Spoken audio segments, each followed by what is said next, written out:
Sejam bem-vindos para mais um vídeo e hoje um vídeo especial em que vamos entrevistar Miguel Nunes Silva, que está aqui ao meu lado, e Luís Galego Pinto, os fundadores do Instituto Trazeno. Vamos então conhecer e saber o que é o Instituto Trazeno com os meus convidados de hoje para esta entrevista e vou começar com uma citação e eu gostava que o Miguel pudesse comentar uma citação de um grande cientista político e filósofo de Edmund Burke com a seguinte frase: um povo que não conhece a sua história está condenado a repeti-la. O que é que acha desta citação para começarmos a nossa entrevista? Se quiser. Muito obrigado, Lourenço. Desde já, pela tua disponibilidade também para nos teres no teu canal. Em relação à citação, é muito interessante. Eu acho que ela, mesmo para quem não é fã de Edmund Burke, acho que é uma excelente citação que resume aquilo que é o conservadorismo, que é basicamente uma crença básica naquilo que é o empirismo da sociedade. Ou seja, se nós não olharmos para a história, não perdemos com ela, não podemos evoluir, mas ao mesmo tempo não podemos esquecer a história naquilo que são os nossos valores atuais. O que eu acho que é frequentemente o erro, sobretudo das esquerdas, que é tentar refundar o mundo, destruindo aquilo que já existe, destruindo as fundações daquilo que já existe, nunca tendo em conta o passado. Portanto, os conservadores não são contra o progresso, não são contra a reforma, mas são contra a revolução. E, portanto, acho que essa é uma excelente citação que expressa esse sentimento. Quer dar também uma palavra? Sim, estou totalmente de acordo com o que o Miguel disse. A grande questão é que,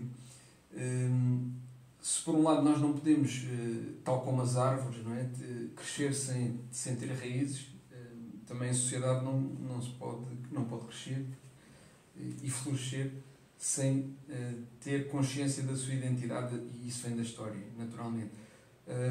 Agora, quanto à questão de que um povo está condenado a repeti-la, eu acho que inevitavelmente os povos estão condenados até certo ponto a repetir a história, não é? Isso é inevitável que haja um certo conjunto de ciclos que se repetem em todas as sociedades. No entanto, devemos tentar repeti-los da forma mais próxima da nossa identidade, das nossas raízes. Pelo menos é essa a posição dos conservadores. Já não sei qual é que era o filósofo que dizia que a história não se repete, mas rima. Sim, acho que é muito verdade. Eu não lembro quem é o autor, mas sim. Mas, portanto, para o Instituto, a importância da história, não é? O papel importante da história. E é mesmo isto que nós agora vamos ver. E vou começar com a primeira pergunta, não é? Que é que vocês apresentarem-se os dois. Podemos começar com... Queres começar contigo? Posso começar. Portanto, o meu nome é Luís Galego Pinto. Sou profissional, sou cientista de dados na banca, trabalho no BNP Paribas. Minha formação não é em ciência política ou em história ou qualquer área das humanidades. Eu sou das ciências sociais, da estatística e da matemática, e portanto tenho alguma atividade académica, mas também não é nesta área. Agora, interesso-me muito por política e interesso-me sobretudo, até mais do que a política, pela guerra cultural. E isso foi o que me levou também, de certa forma, a envolver-me na política, primeiro como membro da associação que é o Partido Libertário, e mais tarde também fui militante do Chega, fui também cabeça de lista e candidato pelo Chega. Mas sou apenas um profissional da banca que se interessa por estes temas e que gosto da guerra cultural, desta componente, tem mais do que a atividade política do que a guerra cultural. Miguel? Ora bem, a minha formação é em ciência política, em relações internacionais. Eu tirei uma licenciatura em Lisboa, na Universidade de Lisboa. Posteriormente tirei também um mestrado no Colégio da Europa, na Bélgica, em estudos europeus. E trabalhei na área. Durante vários anos eu passei por várias agências da União Europeia, da ONU. Entretanto, regressei a Portugal. Claro que, como conservador, não estou contente com o estado atual das coisas, da política e da sociedade, Não estava contente com ele no estrangeiro e certamente não estou mais contente com ele em Portugal. E, portanto, acho que aqui o Luís e eu estamos de acordo e, enfim, tivemos o mesmo instinto. Acho que chegámos à conclusão de que se não fôssemos nós a tomar a iniciativa, quer política, quer também institucional e intelectualmente, ninguém o faria. Não víamos ninguém a tomar essa iniciativa. A direita naquela altura ainda estava, aqui há uns anos atrás, estava muito pouco desenvolvida. Felizmente as coisas têm vindo a mudar. Mas também foi com esse objetivo que foi fundado o Instituto Terzeno. Tal como o Luís, eu também passei brevemente pelo Partido Libertário, que ainda não é partido, vamos ver se será. E entretanto, também fui para o Chega, também entrei ao Chega, onde ainda sou autarca.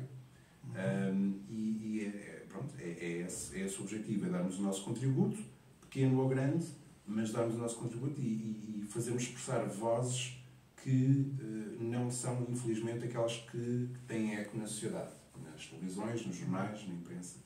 Portanto, se não formos nós tomar as coisas pelas nossas mãos, nada acontecerá.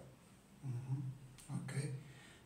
E já que estamos a falar sobre o Instituto, podem-nos explicar mais ou menos, para os nossos telespectadores, não é, que estão a ver, mais ou menos perceber o que é o Instituto Terzeno? Não sei quem quer começar. Portanto, uma das falhas que nós diagnosticámos na sociedade portuguesa e, sobretudo, a nível político, foi não haver uma entidade académica, ou pelo menos intelectual, que promovesse o pensamento conservador. Obviamente que os partidos tradicionais de direita, o PS e o CDS, nominalmente têm os chamados centros de investigação, os think tanks, mas esses, portanto, estamos a falar especificamente do Instituto Sá Carneiro e Amar da Costa, mas são institutos que, pelo menos aqui há uns anos atrás, não tinham grande atividade, penso que o Sá Carneiro também ainda não tem, e portanto, via-se que não havia o menor interesse em desenvolver o pensamento conservador em Portugal. Havia pensadores de conservadorismo, há algumas publicações, sobretudo online, que tentam fazer esse trabalho. Aliás, o teu canal acho que é uma delas e faz um excelente trabalho, mas não havia nada organizado e sistematizado. E, portanto, foi com isso em mente que nós pensámos em fazer um think tank português conservador. Ou seja, podemos dizer que há pouquíssimo think tanks em português, não é? Digamos assim, podemos dizer... Há muito poucos. Acho que começa agora a haver mais iniciativas, mas ainda está tudo muito disperso e, na minha opinião, muito pouco estruturado. Mesmo aquelas que existem, muito pouco estruturadas. A nossa ambição, porque ainda não está concluída, não está realizada, a nossa ambição é fazer do Instituto Terzeno o think tank de referência dos conservadores. Isto até vai passar para a pergunta seguinte, que eu ia perguntar, não sei se o Luís quer, mais ou menos quais seriam os objetivos, podemos dizer, tanto os de curto prazo, talvez os de longo ou médio prazo, não é? Sim. Vamos dizer assim... Do Instituto, não é? Sucede-se que a esquerda controla a academia. Sim. E não só a academia, controla as principais instituições cívicas, não só em Portugal, mas em todo o Ocidente. Isso faz com que toda a produção intelectual, que é, ainda hoje, já começa a não ser assim, e eu já depois gostaria de falar um pouco sobre isso, mas até hoje, a maior parte da produção intelectual e que é relevante para a guerra cultural e política é feita no meio académico. Não é? E nós vemos isso que os movimentos neomarxistas ou marxistas culturais são tudo movimentos que surgiram na academia ocidental, não é? Ou seja, na Europa ou nos Estados Unidos, e cada vez mais também noutros locais. E o que tem acontecido nas últimas décadas na direita, sobretudo nos Estados Unidos, é que têm proliferado, têm aparecido muitos think tanks que fazem uma certa oposição à academia. Enquanto que os meios académicos são financiados pelo Estado, não é? Aparecem privados a financiar centros de investigação privados. No fundo é isso que é um think tank. E o nosso objetivo é precisamente isso. Enfrentar e combater, isto no longo prazo, obviamente, e ganhar espaço no discurso público, intelectual público. Nós não estamos interessados, embora também será um objetivo criar também revistas científicas e produção científica com cunho conservador. O nosso principal objetivo é fazer o que se chama, é ocupar o espaço intelectual público, não é? Mais até do que o tal espaço intelectual privado, não é? Das revistas científicas e da produção científica. Até porque podemos também ver o exemplo em França também, que em França há muito os chamados cercles, que são os círculos que estão a surgir e que normalmente fazem géneros de conferências, fóruns, fazem muito isso com a apresentação de livros, não é? E em Portugal vê-se pouco isso. O que é que acha disso, Miguel? O que é que... Inteiramente de acordo. Eu acho que isso não tem bem a ver propriamente com a era em que nós vivemos, tem a ver com a mentalidade do nosso povo, que é, infelizmente, essa. O povo português não é um povo proativo, não é a sociedade civil em Portugal não tem muita iniciativa, e aquilo que se acaba por fazer e aquilo que acaba por ser dito expressado pela sociedade civil, normalmente é quando tem financiamento centralizado, normalmente do Estado. Realmente em Portugal não faltam ONGs, há muitas ONGs, quase todas com algum tipo de financiamento do Estado ou da União Europeia, para propagandear tópicos e soundbites do Estado e da União Europeia. Não há grande produção privada e certamente não há grande iniciativa privada nesse âmbito. Infelizmente, a sociedade civil, o povo português não é um povo com grande poder de iniciativa. A mentalidade católica é completamente diferente da mentalidade, por exemplo, da América, em que o individualismo leva os indivíduos, quer tenham grandes recursos ou não, a fazer iniciativas, que em Portugal faltam. Quer dizer, faltam muito. E a questão é, se não houvesse um poder centralizado, que tem, neste momento, nós vemos como destrutivo, a ter um impacto enorme na sociedade portuguesa, isso não seria um problema. O problema é que, a partir do momento em que existe um dos lados da contenda com grande poder de expressão na sociedade e o outro sem nenhum, deixa de haver um equilíbrio e, ainda por cima, é um desequilíbrio negativo, porque as únicas pessoas que têm a iniciativa e a presença na sociedade são pessoas que têm um discurso negativo e destrutivo. E já agora, poderiam falar um pouco sobre os membros do Instituto, como é que... Um pouco a história também, porque acabaram por não dizer, em termos de histórico, não é? Como é que surgiu o Instituto... e também os seus membros, não sei se tu queres tu, Luís, ou... Eu posso responder, embora acho que também deverias intervir. Estamos à vontade, não é? Podem intervir. Sim, claro. Os dois. Mas basicamente o Instituto juntou-se um conjunto de pessoas de várias áreas da direita. Esse era o critério, olhámos para o que seriam os nossos contactos representativos. Não sei se agora querem aproveitar também para os nossos telespectadores e amigos do canal dizerem, se quiserem alguma informação na internet, não é? Sobre o Instituto, se quiserem dar os... Sim, portanto, estamos em todas as redes sociais como Instituto Trezeno, mas o site é trezeno.pt. Mas no fundo foi isso, foi ter um conjunto diverso de pessoas da direita, desde os meios nacionalistas mais tradicionais até aos movimentos de direita de cariz mais liberal ou libertário.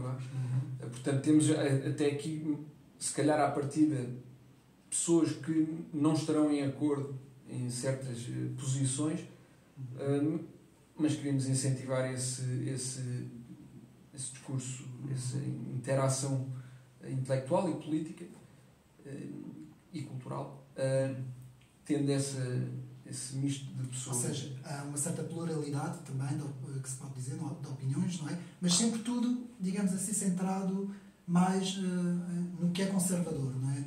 Ou seja, eu diria que, a nível ideológico ou filosófico, há um centro que nós apreendemos, um centro ideológico da direita, que é o paleoconservadorismo. Pode-nos explicar já agora, porque os nossos telespectadores nem todos podem podem perceber. É uma corrente, portanto, o conservadorismo, como qualquer ideologia política, basicamente nasce com a Revolução Francesa no século XIX. Não, todas as ideologias políticas são modernas. Antigamente não havia ideologias políticas, não havia parlamentos, não havia necessidade de diferenciação ideológica. O conservadorismo nasce com pessoas como Edmund Burke, com Joseph de Maistre, nasce como uma reação à Revolução Francesa, uma reação crítica à Revolução Francesa. Em que é que o paleoconservadorismo se distingue?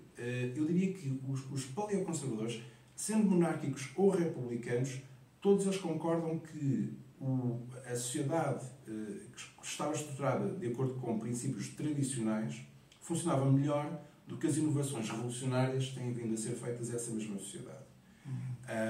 Uma vez mais, convém deixar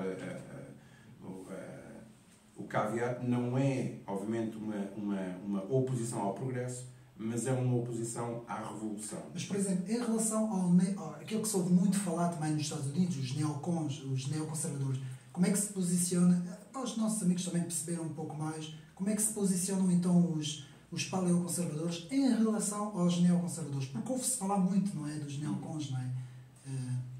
Bom, o Instituto não tem, diria eu, parece-me, não tem grande representação dessa vertente neoconservadora. Sim. Porquê? Porque se há uma coisa... O que o Instituto concorda, o grupo, nós falamos em coletivo, não é? Nós, como fundadores, convidámos também um conjunto de pessoas que refletia as nossas posições políticas. Uma das posições que parece que é consensual entre todas as ideias que têm sido discutidas no seio do Instituto é a oposição ao globalismo, que é uma coisa que os neocons abraçam e promovem. Sim. E, portanto... Mas eu estava a dizer isso porquê? Porque para os nossos os telespectadores que estão a ver, ouve-se falar muito no neoconservadorismo, mas não se ouve falar muito do paleoconservador, não é? É uma coisa que, por acaso... Sim, o termo não é muito falado, mas se pensarmos bem... Não é muito falado em Portugal. Em Portugal, mas mesmo na política americana é um termo que caiu um pouco em desuso e foi muito usado, estava muito ligado aos anos 90, com essa... Precisamente é um termo demasiado intelectual.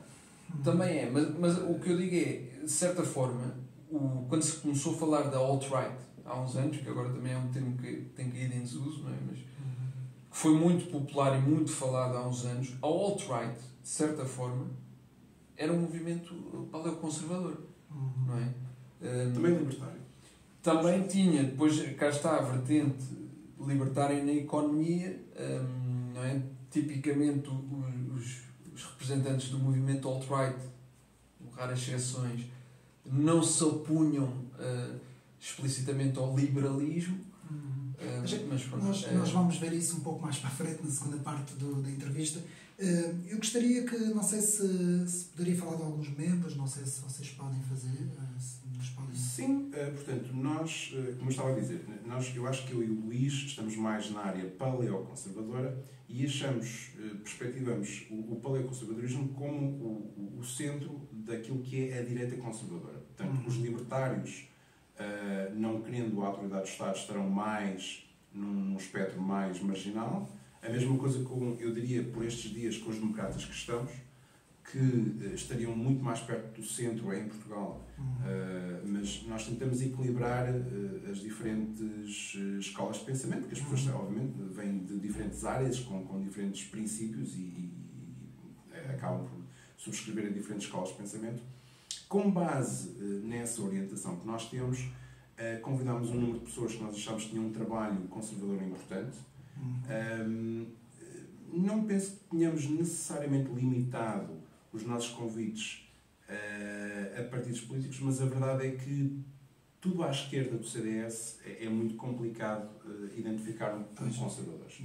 Ora, nós temos 2 membros da Comissão de Honra que fizemos questão de incluir e que nós achamos que são das principais figuras nacionais à direita conservadora.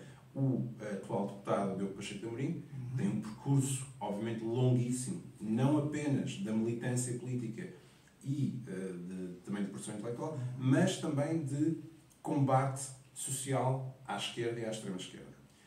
E numa lógica muito semelhante, convidámos também o professor António Sousa Lara, ele foi meu professor de faculdade, e pelas exatamente as mesmas razões, embora por estes dias eu penso que o professor já não esteja tanto na órbita conservadora, mas estará mais na tradicionalista libertária. Mas uma outra voz muito importante e com obras numerosas sobre política e ciência política. Essas são as principais figuras que são conhecidas do grande público. Depois há outras que não são tão conhecidas. Fizemos questão de convidar a Maria Helena Costa, que é a atual Presidente da Associação da Família Conservadora. É uma voz importantíssima no combate da guerra cultural em Portugal e que tem-se destacado precisamente em casos como o caso de Mesquita Guimarães, de abuso de poder do Estado e de abuso de poder da esquerda e a tentativa de politização da sociedade. Temos também o Carlos Novaes, que é o Presidente da Associação do Partido Libertário, que achamos que tem uma pessoa importantíssima, nomeadamente nas áreas de economia, ter uma voz que fale contra aquilo que é a escola de pensamento do sistema socialista, uma voz completamente dissonante. E depois temos outras pessoas que convidámos porque achámos que seriam bons companheiros de caminho e que certamente se irão destacar. Alguns deles, os mais novos, já começaram a escrever, incentivados por nós, e portanto é um processo que vai continuar. Ok. Quando se vai ao site, não é? Eu gostaria que... Há uma frase muito curiosa, gostaria que nos pudesse falar um pouco sobre isso. Eu achei interessante. A citação de Camões, se pode ler, não é? Pode-se ler a citação de Camões de El Rei Dom João II, que se pode ler no manifesto, não é? Pode-nos dar uma palavrinha sobre... para os nossos telespectadores? Sim, a figura que inspirou o Instituto é a figura de Dom João II, o rei terzeno, não é? Que foi apelidado rei terzeno pelo Camões. Até isto foi uma ideia aqui do Miguel, não é? Que simultaneamente faz uma referência à figura e também à obra de Camões. Não é? E aqui, se calhar até quem deveria responder aqui sobre esta questão em concreto seria tu, Miguel, até porque a pergunta seguinte tem a ver com qual foi a inspiração do rei Dom João II. Sim. Como está aqui nestes três... São estes três elementos, não é? Tradição, empreendedorismo e realismo, não é? E é uma figura que pode ser considerado, se calhar por muita gente, como o melhor, o principal rei da história portuguesa, o principal líder da história portuguesa. Tinha uma característica que no plano geopolítico era realista, no plano económico hoje talvez fosse considerado um pouco mais liberal, ou pelo menos, claro que há uma grande subjetividade nesta análise, e tentou também ser, na forma como via o mundo, também era de alguma forma tradicionalista. Mas é engraçado porque não é o rei que se realça mais em termos, mesmo quando os historiadores se referem ao conservadorismo em Portugal, não é? Muitas vezes se vai buscar outras figuras, não é? Por exemplo, como o Miguel, não é? Dom Miguel. Também falam no primeiro rei da dinastia de Avis, não é? Dom João I, não é? E muitas vezes isso não é realçado. Sim, e entendo a questão, mas se pensarmos, Dom Miguel é falado porque se opôs a um movimento revolucionário, não é? Exatamente. E viveu no século XIX. E também é uma história mais recente, mas se pensarmos, sempre houve ao longo da história um posicionamento mais conservador e outro mais progressista. Sim, sempre houve, em algum nível, o conceito de direita e esquerda. O próprio rotativismo é isso, não é? Acabou por ser isto. E até que ponto Dom João II não seria, em certos aspectos, considerado um progressista? Ele alterou a ordem nacional, não é? Teve que, inclusive, matar. Que alguns historiadores posicionam-no aí, não é? Possivelmente, mas podíamos fazer a mesma análise em relação ao mestre Davis ou em relação O Dom Miguel, eu acho que é justo identificá-lo como conservador. O homem teve o apoio da Santa Aliança, quer dizer, ele exilou-se em Viena. A monarquia tradicional, é a grande figura da monarquia tradicional. Foi o contexto historial contra ele, não é? Infelizmente, não é? Em parte se pode dizer. Teve, claro, porque Nós sabemos Os ventos não sopraram para... Ser um símbolo do conservadorismo da Santa Aliança na orla do Atlântico era praticamente suicídio, portanto, e foi suicídio político da parte dele. Em relação ao Dom João II, é verdade que ele foi um rei centralizador. É verdade.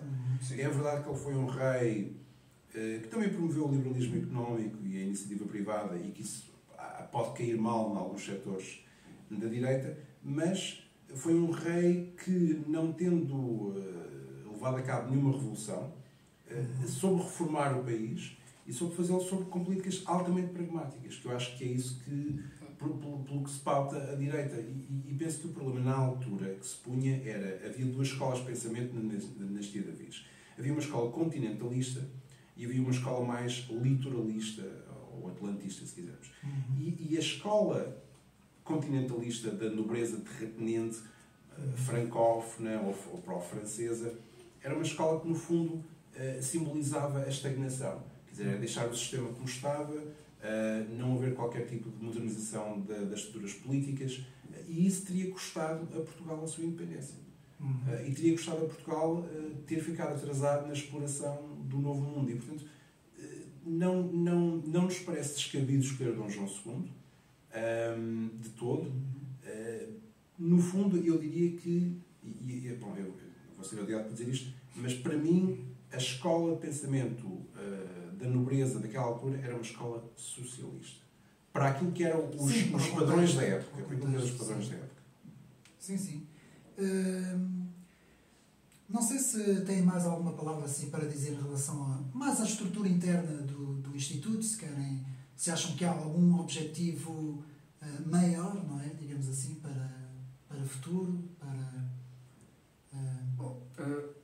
uma coisa é certa, o Instituto tem este carisma mais discreto, não é? Nós, ao contrário, por exemplo, existem outros think tanks, outras organizações semelhantes que têm uma estratégia de visibilidade e grande notoriedade, não é? Social. E uma coisa é ocupar o espaço intelectual público, outra coisa é fazê-lo da forma que faz, por exemplo, o Instituto Mais de Liberdade ou a Fundação Manuel dos Santos.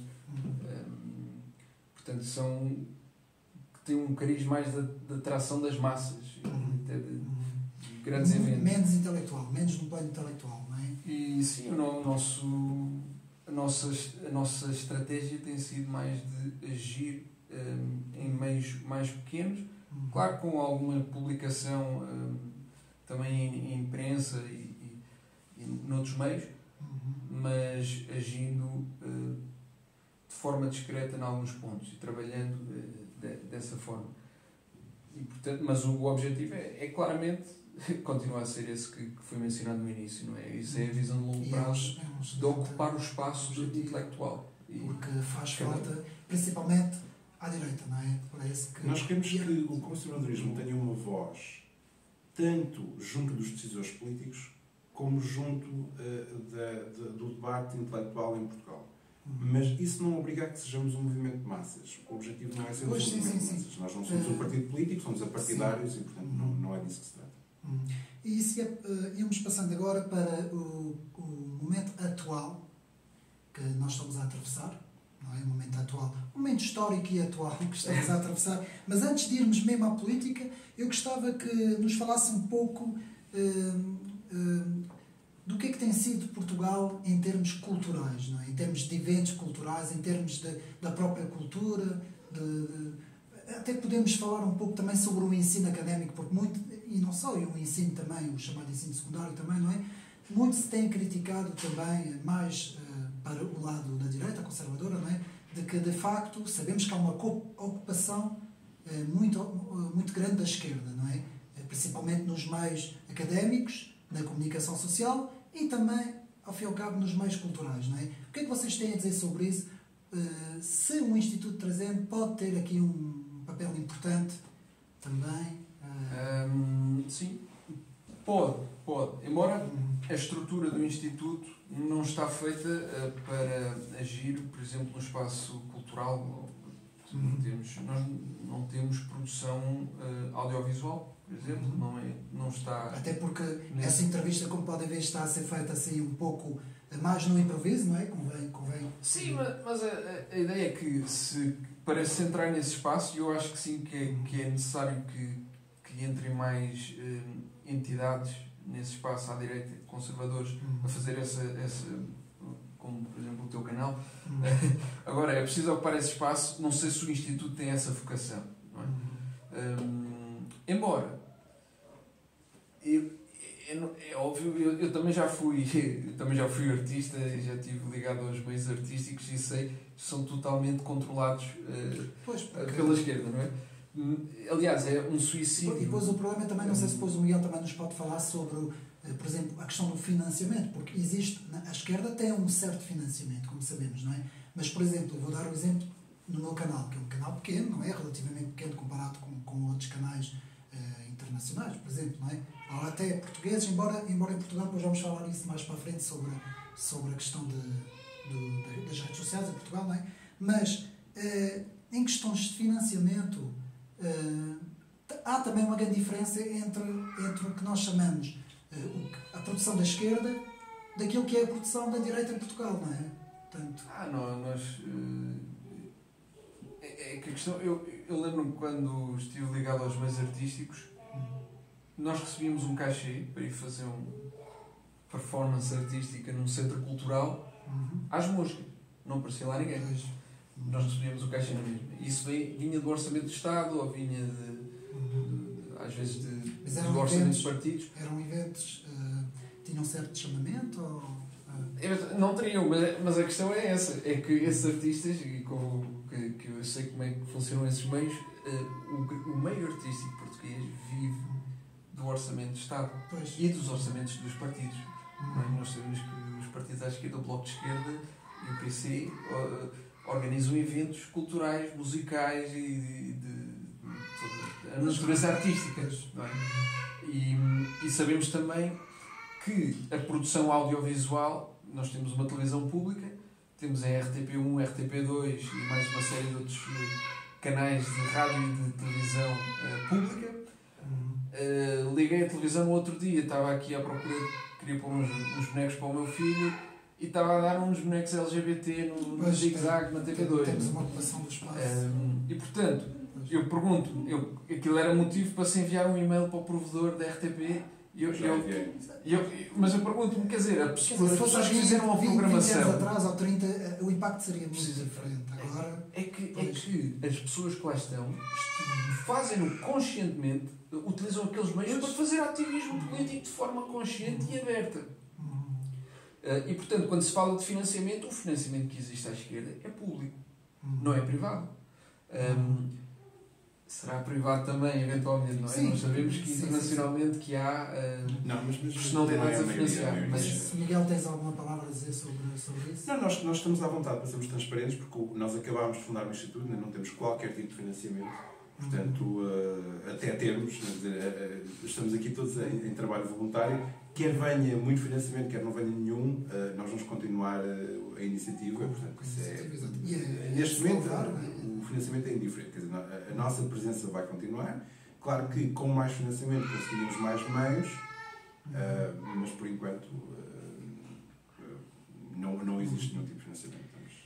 E agora queria-vos perguntar aos dois o que pensa do atual momento político em Portugal. O que é que nos podem dizer sobre... Atual, podemos expandir um pouco mais, não é? Quer dizer, dessas duas... Eu vou deixar o Luís comentar, eu vou só... Desses dois últimos, digamos assim, governos do PS, não é? Já foram dois. Pois. Eu vou só dar um mote, o Luís pode continuar. Eu acho que neste momento estou otimista. Porque há uns anos atrás eu pensava que nunca em Portugal existiria um movimento de revolta de direita e neste momento, enfim, por mais imperfeições que eles tenham, entre a IEL e o Chega, que são partidos que têm 4 anos, entre estes dois partidos temos mais de 20% do eleitorado. Sim. Nós estamos a falar de 2 milhões de pessoas, quer dizer, isto não é nada de desprezar. Portanto, Isto quer dizer que vamos conseguir reverter todos os erros que foram cometidos até agora? Porventura não, mas eu só deixo isto. Eu estou muito mais otimista agora do que estava há uns anos atrás.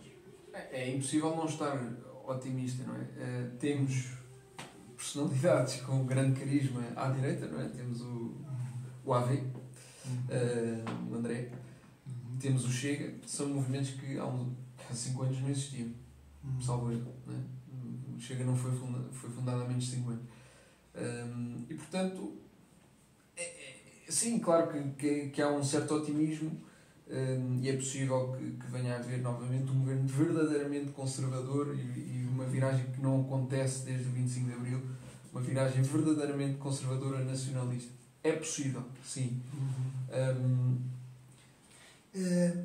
Eu posso assim, também acrescentar que há pouco tempo foi escrito um livro pelo Ricardo Marchi, não é? Que faz muitas análises em termos daquilo que chama-se direita radical. Eu não gosto muito da direita radical, eu prefiro a direita mais conservadora, mas há um livro muito interessante, eu gostava que comentassem também, que se chama, não sei se conhecem, que é A Bolha, uma direita antipopulista, em que o Ricardo Marchi faz um trabalho em que diz que a direita em Portugal, o que se chama direita, está dividida um género de duas direitas. Uma direita centro, que faz um pouco o jogo dos partidos do arco da governação, e depois temos uma direita mais forte, não é? mais conservadora ou mais radical, como é os termos em termos científicos, que seria, neste momento, o próprio posicionamento do Chega. Como é que vê essa dicotomia dessas duas direitas? É uma direita que faz o jogo da governação e outra direita que faz justamente a oposição. Como é que vê essa... Eu gostava de comentar, responder à tua pergunta, corrigindo a pergunta. É que eu sei porque é que o professor Marchi escolhe falar de direita radical, porque isso é o rótulo que toda a gente identifica e compreende. Mas, no fundo, nós estamos a ver as coisas exatamente ao contrário. Nós estamos a fazer o jogo da esquerda. A direita alternativa não é a direita radical, é a direita moderada. É a direita moderada. Não é a direita supostamente radical que pede intervenções militares a torto e direito, que pede mais endividamento, que pede sexualização das crianças nas escolas, que pede a politização da sociedade e da vida privada. Não. A direita moderada é que é a direita alternativa. A direita do sistema é que é a direita radical.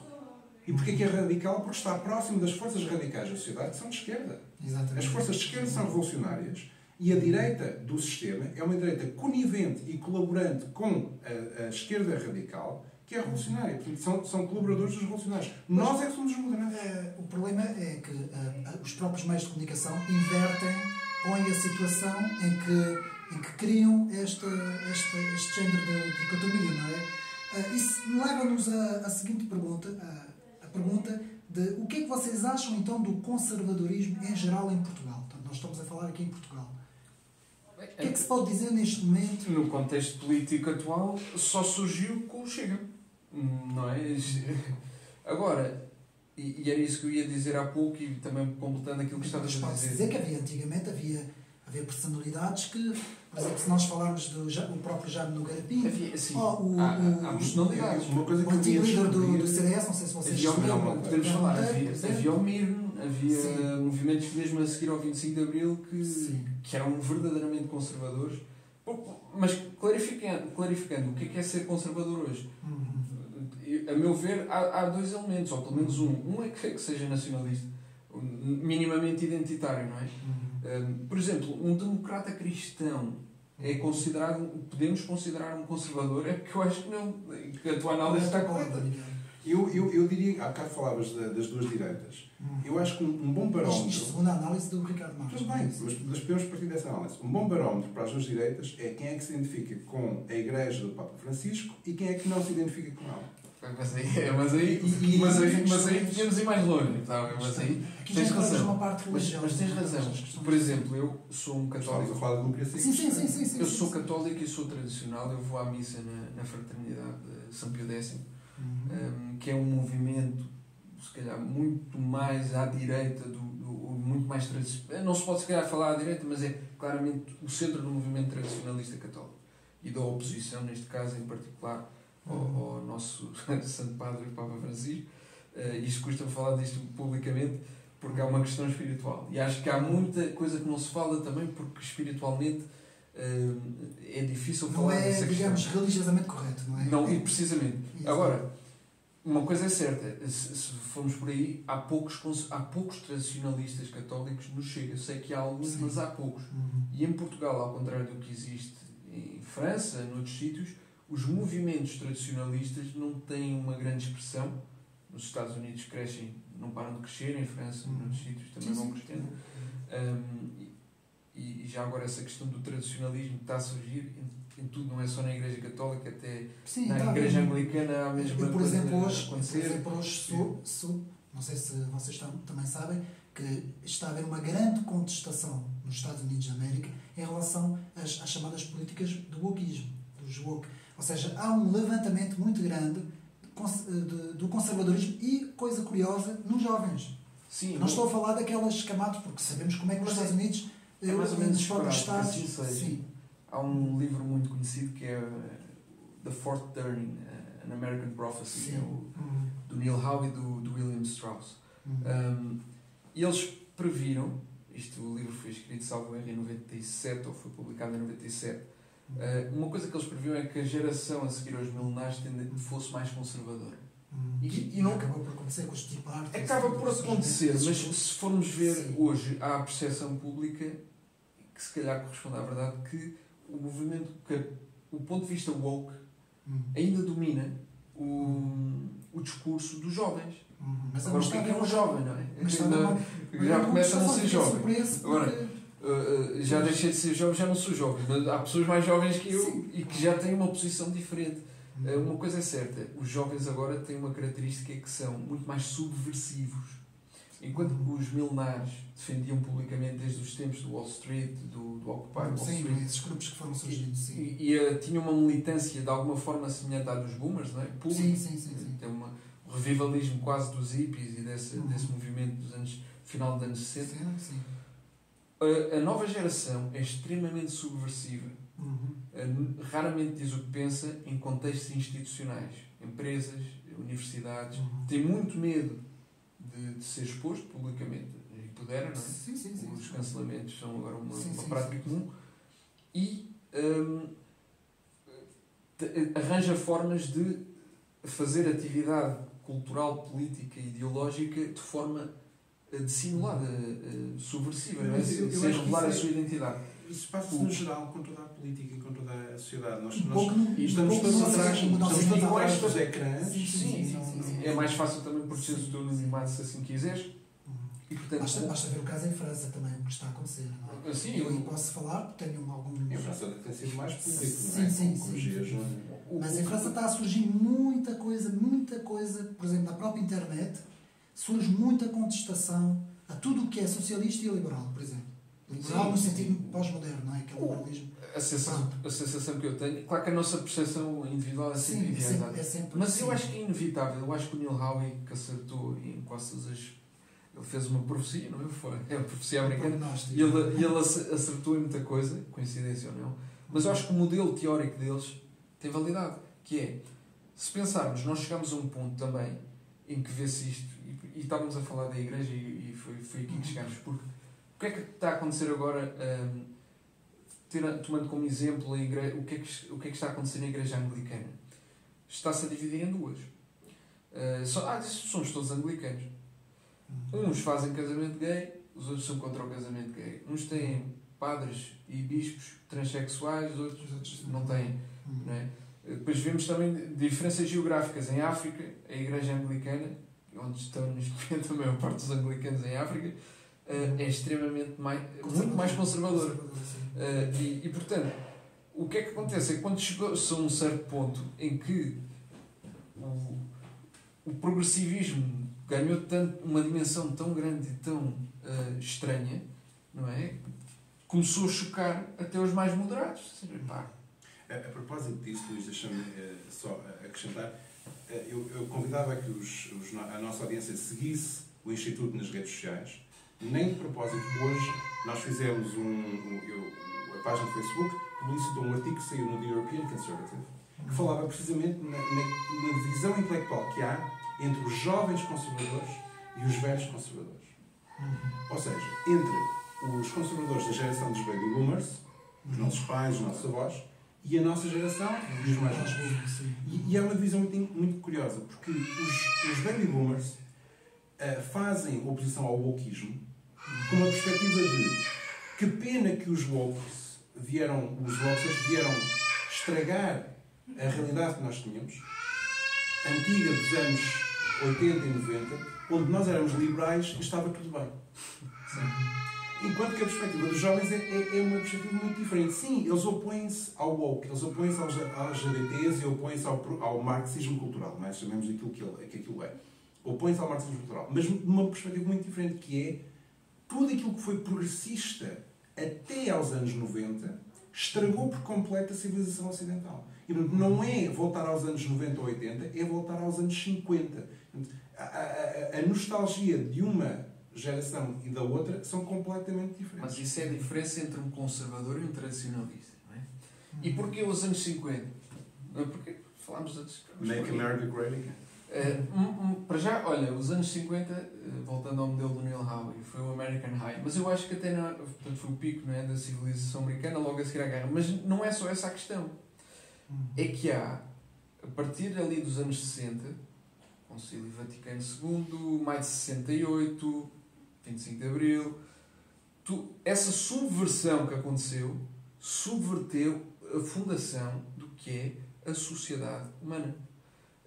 E são diferenças fulcrais, que aí é que está a diferença. Quando tu alteras isso, o cânon ocidental, quando mexes com isso, abriste porta, a gente pode dizer, mas começou com a Revolução Francesa, tudo bem, mas até aquele momento tu tinhas um conjunto de coisas que eram impensáveis mexer, e mexeste, não é?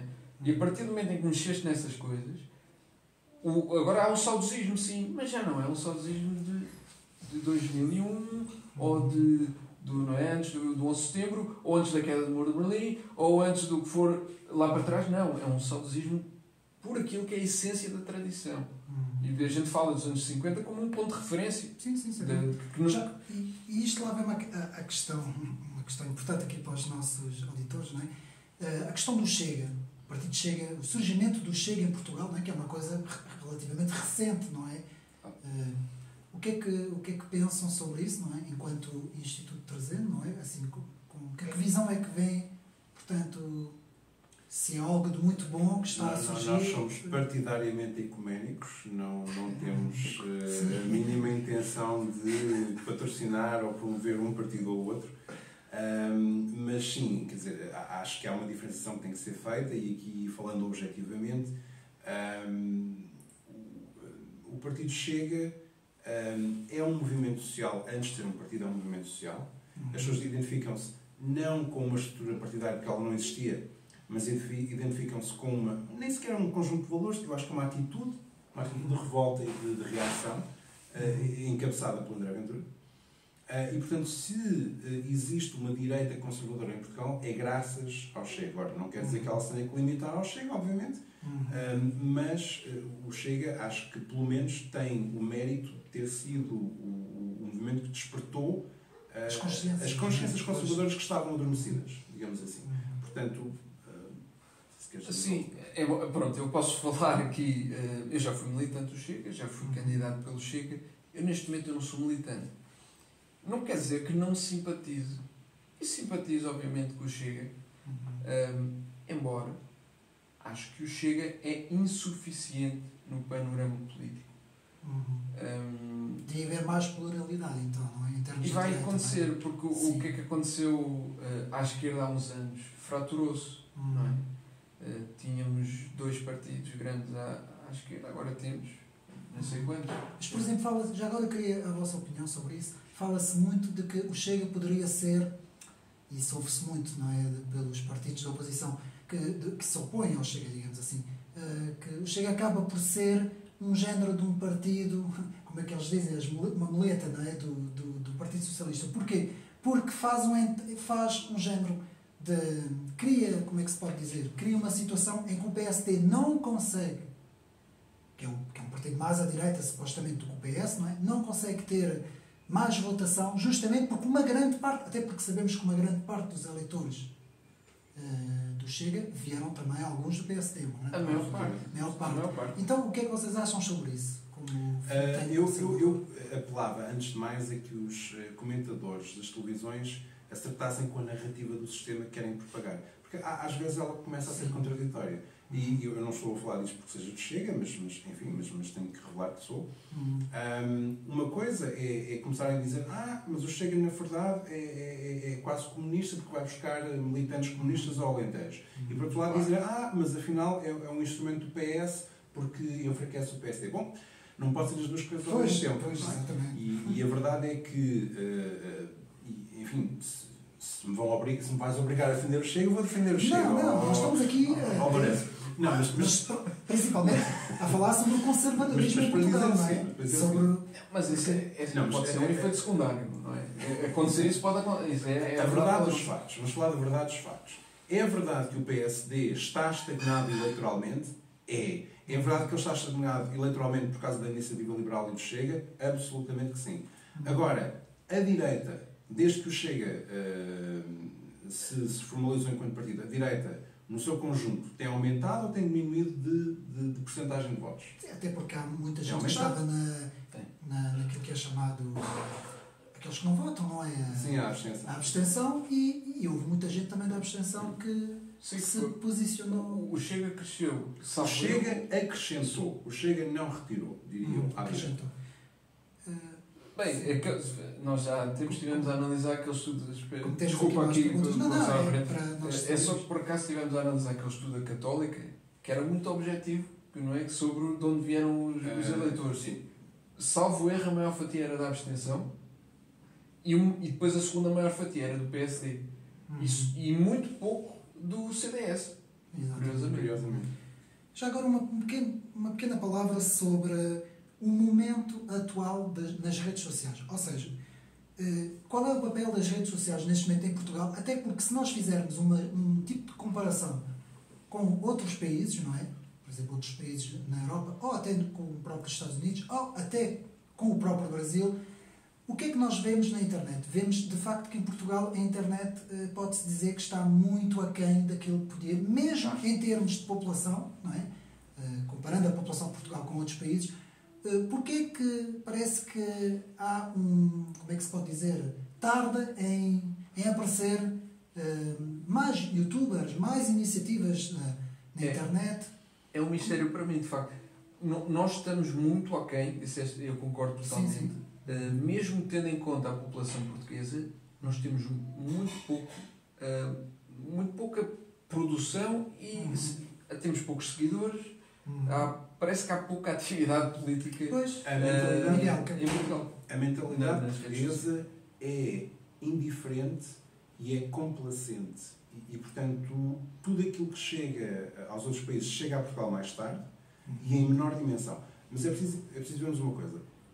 Em termos de youtubers políticos, eu diria que as principais referências são de direita. Eu estava a pensar nisso. Até porque a esquerda neta pode-se dizer que é fraca, não é? Em termos de. Precisamente a esquerda não precisa, a esquerda tem as televisões e a imprensa. É o mesmo que se passa nos Estados Unidos e em França e nos outros países. Pode ser ignorância minha. Eu não me lembro de um único youtuber popular, pelo menos. Não me lembro de nenhum youtuber à esquerda. E lembro-me, dizendo que tudo bem, eu sou conservador, sigo os youtubers de direita, normal. Até porque nos próprios jovens parece que nós não há despertamento, não é? Na América temos o BreadTube, não é? Eles têm uma série de youtubers marxistas. Eu vejo em França, há uma quantidade gigantesca de produção na internet, principalmente no YouTube e em outras redes, não é? Coisa que não existe em Portugal. Não é? Mas eu acho que isto mostra uma coisa, que é a direita neste momento foi apanhada em contrapé e, portanto, a direita é onde está a criatividade neste momento. Sem dúvida, sim. Literalmente, eu acho que vamos começar a ver artistas de direita contra a cultura de direita. E por isso é que eu acho que não há youtubers a falar de política. Porque quem fala de política, se vamos ver nos meios, nas redes sociais ou desses temas, são empresas, estados, grandes organizações que querem estar alinhadas com, sei lá, com os objetivos da ONU, de desenvolvimento ou do que for, e falam constantemente, e vemos na publicidade, mas são meios institucionais, não são meios pessoais. Mas a produção dos meios institucionais nas redes sociais vem por arrasto. A principal difusão é nas televisões e na imprensa, nos meios de comunicação social tradicionais. Quem faz produção original, conteúdo original, nas redes sociais, quer seja nos Facebooks ou mesmo até no YouTube, são normalmente os ativistas de direita, precisamente porque não têm um espaço. Também porque não têm outros meios. Ou seja, podemos dizer, uma resposta à própria comunicação, principalmente das televisões. Não é? Temos aliás, nos outros países passou-se um pouco isso. Não é? O que é que nos quer dizer sobre, já agora passamos para a próxima pergunta, sobre o chamado 2016, que segundo muitos analistas políticos foi o ano, digamos assim, o grande ano da manifestação do conservadorismo, aquilo que normalmente se chama populismo também, não é? Muitas vezes na comunicação social é o nome que se designa.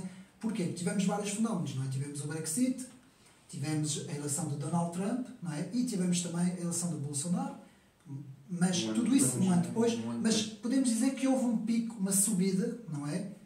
E depois aconteceu o problema. E houve na altura também o comentário que tornou André Ventura famoso, não foi? Acho que foi também nessa altura. Ou pelo menos foi em 2017, por aí. Por que razão é que ocorreu em 2016? Não sei. Mas acham que agora está a subir novamente? Tivemos a pandemia depois, não é? Como sabemos, não é? Tivemos aquele espaço eu acho que houve muito, de 2 anos que acabou por sim, houve a pandemia. Pronto. Mas 2016 foi um ano em que muita gente tomou consciência política. Por meio das redes sociais também, não é? Eu acho que isso é o que explica melhor até, Lourenço. Não querendo sobreenfatizar a importância das redes sociais, mas eu acho que houve mudanças estruturais com a evolução da sociedade e a evolução dos meios de comunicação social. Porque no início dos anos 2000, e eu já falei disto com o Luís, havia aquele debate de o que é que acontecerá aos meios de comunicação social tradicionais com a internet, com o advento da internet. A internet vai ser gratuita para toda a gente, vai estar em todo lado, vai estar omnipresente. O que impacto é que isto vai ter no jornalismo tradicional? E na altura as pessoas, não sei, pode ser que seja bom, pode ser que seja mau. Na altura ainda não havia, portanto, uma série de plataformas. Mas começou a haver nos Estados Unidos. Nos anos 90, com a administração Clinton, foi quando os primeiros blogs começaram na América, em Portugal chegaram uma década mais tarde, e só depois é que começou a haver o YouTube com boas condições de difusão audiovisual, que permitiu fazer vídeos e produção audiovisual política nas redes sociais. E durante a primeira década, eu acho que durante os anos 2000, com a cobertura da guerra do Iraque e depois com a grande recessão, o jornalismo normal, o jornalismo tradicional ainda funcionava. Eu lembro-me, durante a guerra do Iraque, por exemplo, nós tínhamos pessoas com opiniões divergentes nos meios de comunicação social. Havia certamente pessoas que alinhavam com o PSD atlantista e que eram favoráveis ao apoio aos Estados Unidos. E havia pessoas de esquerda que legitimamente discordavam da invasão e achavam que era desnecessária e criticavam e Bush era muito mau e Bush era Hitler.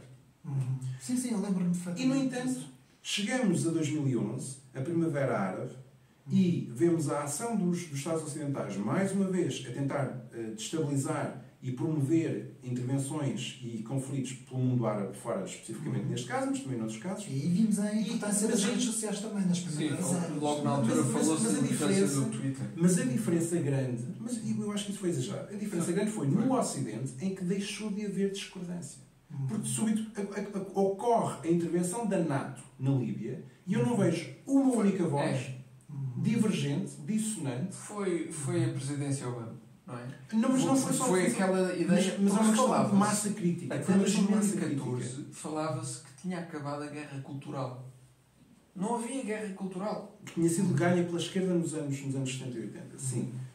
Sim, mas lembro-me claramente de ver artigos, mesmo já no começo da campanha eleitoral para 2016, falava-se não, a guerra cultural morreu. E era impensável, naquele momento, era impensável alguém retomar a guerra cultural, porque falava do assunto. Estava morto. Sim, também não. Agora, se foi as redes sociais, exagera-se o impacto das redes sociais, não é? Exagera-se o impacto... Não, mas exagerou-se o impacto das redes sociais no caso do mundo árabe, onde elas tinham um impacto muito pequeno. Mas eu acho que elas tiveram um impacto enorme no mundo ocidental. Sim. Vamos lá ver. Falou-se logo na altura da eleição do Obama, que foi, se calhar, a primeira grande campanha com um grande investimento em redes sociais. Não se esqueçam que quando se dá o Brexit há uma grande quantidade já de vídeos a circular que ajudaram também a potenciar, porque lá está, a comunicação social era contrária. Mas daí a questão da massa Claro, crítica.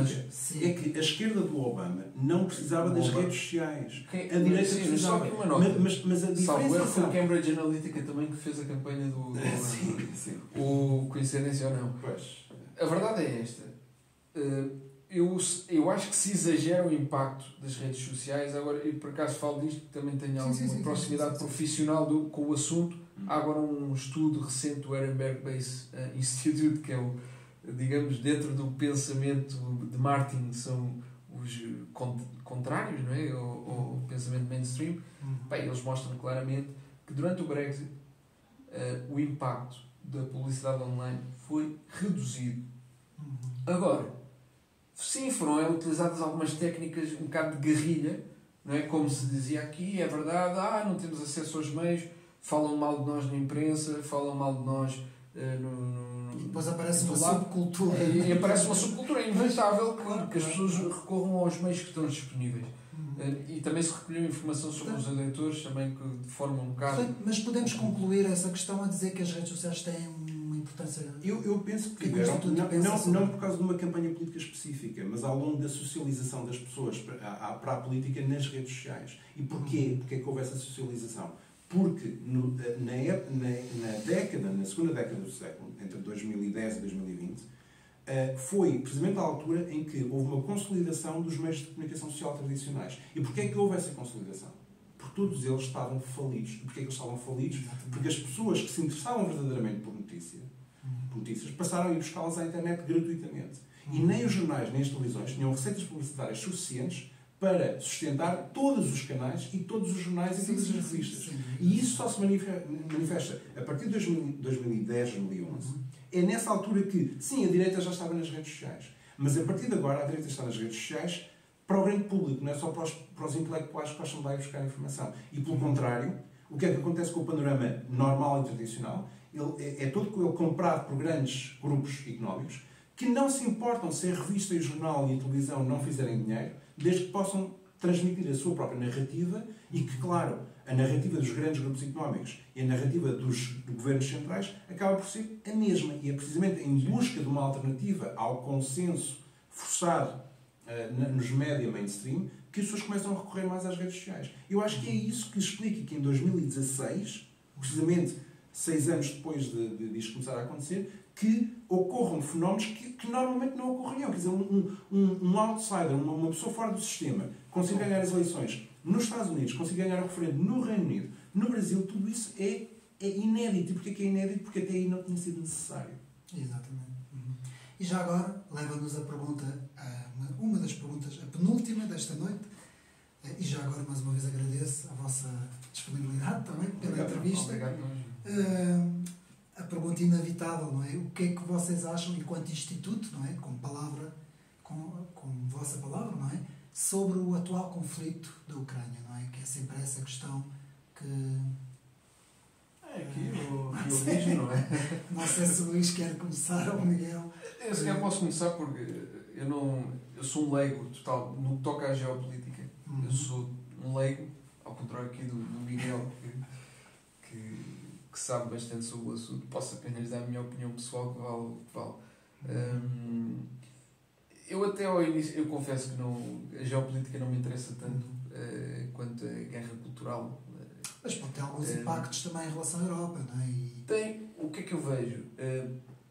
Eu, como tradicionalista, vejo em Putin, de certa forma, a representação do tradicionalismo. Se depois entramos na história se eles, de facto... por acaso estou agora a ler, gostei muito do livro do Dugin, da Quarta Teoria Política, é muito interessante. Até que ponto é mesmo a ideologia do Putin? Não sei. Mas... Agora, mas como é que explica? Como é que explica? Como opositor ao globalismo, é algo que eu vejo como positivo e como se depois é bom ou mau termos um mundo multipolar, ou se... Eu não comento essa questão, mas no que toca à guerra da Rússia e Ucrânia... Eu vou tentar dar assim uma... Eu vejo claramente de um lado globalismo... Uma pequena deixa, digamos assim, para o Miguel. Por exemplo, se este conflito ocorresse há 30 anos atrás, vamos imaginar, eu posso estar errado também na minha análise, não é? Mas eu penso que, em termos de comunicação social, a coisa seria mais equilibrada. Penso eu. Ou seja, não defendendo nem um lado nem o outro, não é este aqui o objetivo do vídeo, não é? Nós estamos só apenas a falar em termos do Instituto e em termos sobre os vossos 3 tópicos, não é? Digamos assim. Eu penso que haveria um certo equilíbrio, ou seja, analisando ambas as partes, ambas as posições. E o que se vê hoje, e é isso que eu quero, já agora pergunto ao Miguel, o que se vê hoje nos meios de comunicação, mas é que são todos, desde as revistas, às rádios, aos jornais, às televisões, é autenticamente um lado completamente, como é que se pode dizer? Há um desequilíbrio. Há um desequilíbrio muito grande na análise das coisas. Ou seja, poderia-se, embora sabemos que em termos de direito internacional, vocês sabem tão bem como eu, houve uma declaração de guerra da parte da Rússia. Não é? Isso não podemos negar essa parte. Houve uma invasão. Uma invasão, digamos assim. Isso é inegável. Mas, quando é feita a análise, não é? Nós não vemos... poderíamos... estás a perceber? Sim, não é? Sim, perfeitamente. O que é que tu achas sobre isso? Qual é a tua opinião? Pronto, eu não sou um perito em assuntos ucranianos ou russos, apesar de ter escrito, por sinal, uma dissertação sobre política externa russa na minha licenciatura. Mas não sou um perito, não falo russo, não falo ucraniano, portanto, a minha opinião vale o que vale. Agora, eu tenho, se calhar, uma perspectiva um bocadinho mais privilegiada, porque eu tenho estudado mais estes assuntos. Eu consigo ler cirílico, apesar de não saber a língua, e eu segui estes tópicos mais de perto quando estava em Bruxelas, há uns anos atrás. E este pânico moral, perfeitamente absurdo, qualquer pessoa que veja as televisões se apercebe dele, perfeitamente histriónico, histérico, da bandeira da Ucrânia em todo lado, isto é artificial. Isto é artificial. Isto é manufaturado. Os portugueses irem atrás é um erro dos portugueses, que eu não vou desculpar. Mas é manufaturado. Quer as pessoas estejam do lado da Ucrânia ou da Rússia, é anormal, é perfeitamente ridículo. Não haver mais equilíbrio, não é? Nem é haver equilíbrio. É porque é que, de repente, os portugueses se importam tanto com a Ucrânia. Há uns meses atrás nem sequer sabíamos qual era a capital da Ucrânia. É absurdo. Tudo isto é perfeitamente absurdo. Agora, eu tenho uma perspectiva privilegiada porque eu já vi isto acontecer antes. Eu vi isto acontecer em 2014, quando houve o golpe na Ucrânia, o golpe, a revolução, que queremos chamar, e eu vi isto acontecer em Bruxelas. Do dia para a noite, ou da noite para o dia, toda a cidade, todas as instituições se tornaram completamente pró-ucranianas, completamente anti-russas, completamente histéricas, com a bandeira da Ucrânia, com a causa da Ucrânia, etc. Eu já vi isto acontecer antes. Claro, como eu digo sempre, chega a Portugal mais tarde, mas chega. E acho que vamos falar do mundo ocidental no geral. Eu acabo de publicar um artigo no The European Conservative que eu apelava a que as pessoas... Já agora pode dizer onde é que as pessoas têm acesso, não é? Portanto, o The European Conservative é uma revista, mas que tem um site e tem que estar presente nas redes sociais todas, Facebook, Twitter, etc. As pessoas podem seguir. É uma revista conservadora que é publicada em Bruxelas pela família política europeia dos conservadores e reformistas e também tem algum apoio do governo húngaro e de setores húngaros. Portanto, é uma revista que eu acho que, enfim, não é a mais tradicionalista, também não é neoconservador, há algo paleoconservador, conservador, enfim, mainstream, se quisermos assim. E no meu artigo eu explico bastante, não o fenómeno da Ucrânia especificamente, mas o fenómeno daquilo que eu apenas posso chamar a americanização das elites europeias. E eu acho que é aí que reside o problema. Porque, quando uma pessoa discute o fenómeno da Rússia, qualquer outro país, mas a Rússia especificamente, qual é o problema da guerra da Ucrânia que gera um ultraje nas nossas elites, nos nossos jornalistas, supostamente jornalistas, políticos, etc. Aquilo que é o ultraje é como é que um país que não é democrático se atreve a levar a cabo uma intervenção militar ilegal. É este o cerne da questão para eles. Ora, porque é que isto é uma visão que não funciona, eu diria, não na Rússia, mas no resto do mundo inteiro? Pois, É que o Ocidente é a parte do mundo que mais intervenções militares leva a cabo, altamente destrutivas, que deixam o caos, que não são construtivas de todo. Foi assim no Iraque, foi assim na Líbia, foi assim na Síria, foi assim na própria Jugoslávia. São intervenções que não são construtivas, destroem, matam muito mais pessoas do que estão a morrer na Ucrânia e nunca ninguém se importou. Até porque se nós nos lembramos da invasão do Iraque e a tal questão da... Mas a diferença para as nossas elites... Mas a diferença para as nossas elites... A diferença para as nossas elites é que os americanos e os ocidentais têm o direito de romper, de violar o direito internacional porque são democracias liberais. Sim. Ou seja, as nossas elites e os nossos políticos, os nossos representantes políticos, são excepcionalistas.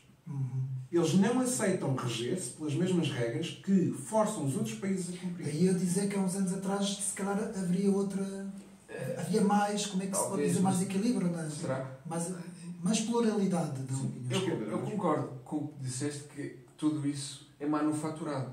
É uma psyop, não é? Nós estamos também numa guerra de informação. AstroTurf, não sabemos. Bom, sim, o termo AstroTurf é falsificar as presenças online. Mas se é uma psyop, porque é que eu utilizei o termo psyop? Porque eu acho que isto é uma guerra de informação e a guerra combate-se em todo lado. Agora, eu ponho em causa essa questão se há uns anos teria sido diferente, porque eu ponho aqui, levanto duas questões. Primeiro, durante a Guerra Fria, foi ou não foi igual? Foi exatamente igual. Durante a Guerra Fria... A esquerda tinha uma voz no mundo ocidental durante a Guerra Fria. Mas a esquerda tinha uma voz... Tinha, mas era uma voz dissidente. Sim, mas no mainstream. Tu tinhas jornalistas comunistas, tu tinhas o Saramago, tinhas várias pessoas que eram comunistas e que eram a favor da União Soviética. Mas estavam em listas negras, graças a Deus. Tu tinhas partidos que eram pró-União Soviética no Ocidente. E tinhas mas não eram intelectuais que eram pró-União. Eram clandestinos. Não eram nada clandestinos. Então na América até tinhas... Não, mas isso era na América. Mas na Europa tinhas partidos que eram favoráveis à União Soviética. Ou pelo menos... Sim, talvez. Não digo não. Havia um debate.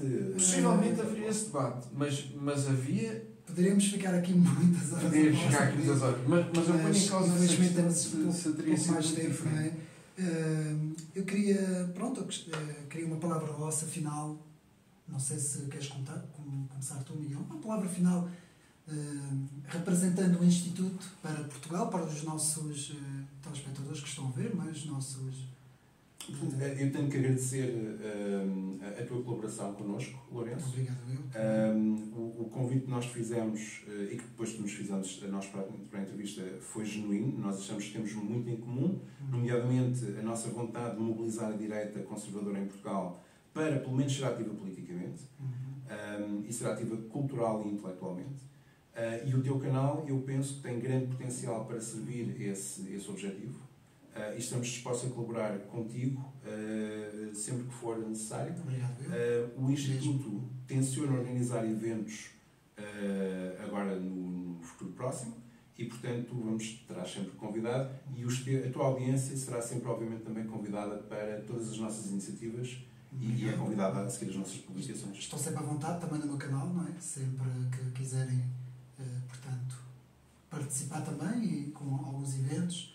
Portanto, eu disponibilizo-me sendo assim o meu canal. Não sei se, Luís, queres dar uma palavra final? Eu queria só aqui complementar o que o Miguel disse.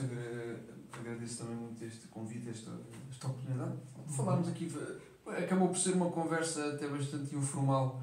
Sim, foi um improviso, isto é uma entrevista, portanto, mais improvisada. Não é? Mas acho que cumpriu o objetivo, não é? No sentido em que falámos um pouco do Instituto e falámos também abertamente daquilo que são as nossas posições no momento atual também. No momento atual e histórico.